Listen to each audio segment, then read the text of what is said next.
হুম, বল। জানিস, আজ বাবার সঙ্গে কথা হচ্ছিল। কি কথা?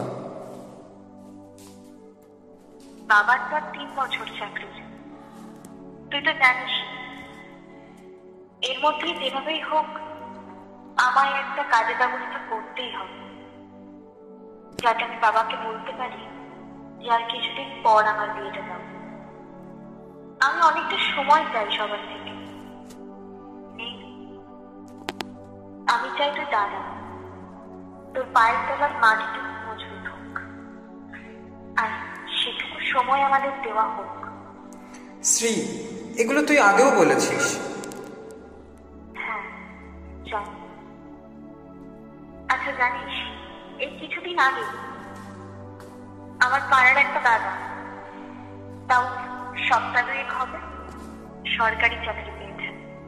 সরকারি চাকরি? বাহ। হ্যাঁ, ব্যাংকে। তবে জানিস, বাবা বলছিল যে বাবা? বাবা কি বলছিল? এটাই তো, যে আমার মেয়ের তো আর হলো না। হ্যাঁ, ওই আর কি। আচ্ছা, বলছি তোর চাকরি না, থাক। না না, বল। কিছু না। কিরে, বল। না না, তুই বল না, আমি শুনছি। আমি বলবো? শ্রী, আমি জানি তোর মাথায় অনেক চাপ। আমি এটাও জানি তুই চাস যে আমার একটা সরকারি চাকরি হোক। আমি এটাও জানি তোর বাবার রিটায়ারমেন্টের মধ্যেই তোকে বিয়ে করতে হবে। আমার কলেজ শেষ হওয়ার পর থেকে আমার বেকার বসে থাকাটা তুই মানতেই পারছিস না, কিন্তু কেন একটু বলবি? না মানে, তুই যেটা ভাবছিস সেটা। সেটা নয়, তাই তো?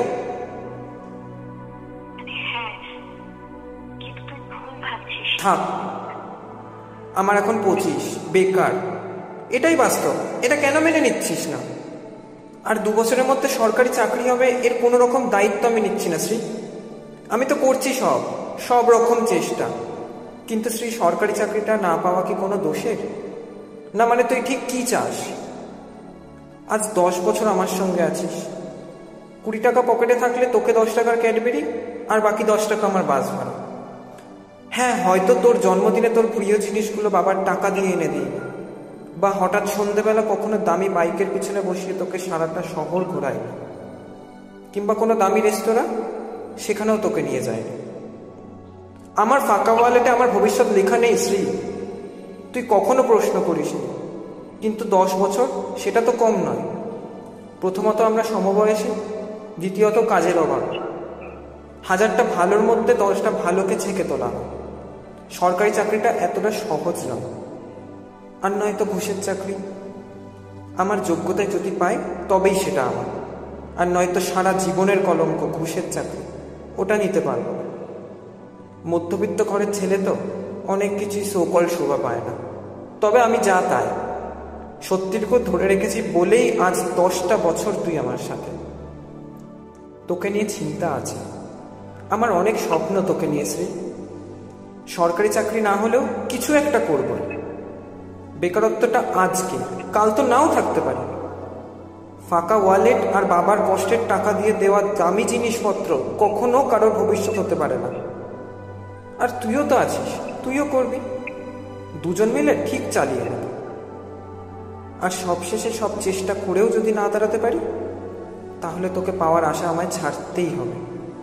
আর বাবা মার সামনেই বা কোন মুখে দাঁড়াবো আমি?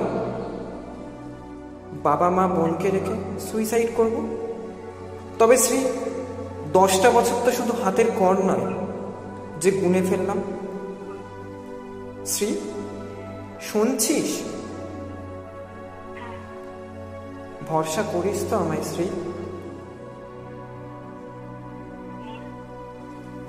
আমি রাখছি। ঠিক আছে, আচ্ছা, রাখ।